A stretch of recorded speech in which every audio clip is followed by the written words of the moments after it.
Assalomu alaykum, hurmatli kuzatuvchilar. Men Qo'qon universiteti boshlang'ich ta'lim yo'nalishi 4-kurs talabasi Ochildieva Ozidaxon bo'laman.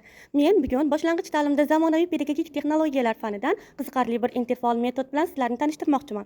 Bu metodimiz art terapiyasi deb nomlanadi.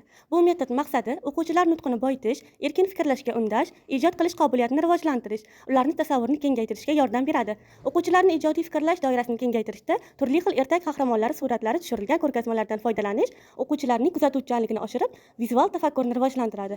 Vizual, audio va boshqa metodlarni birgalikda qo'llash o'quvchilarning ko'proq ma'lumotlarni qabul qilishi va yaxshiroq tushunishini ta'minlaydi. O'tkazilish tartibi: o'qituvchi darsni qiziqarli ertak qahramonlari aks ettirilgan rasmlar yoki slaydlar bilan boshlaydi. Har bir surat asosida qisqacha savol-javob o'tkaziladi.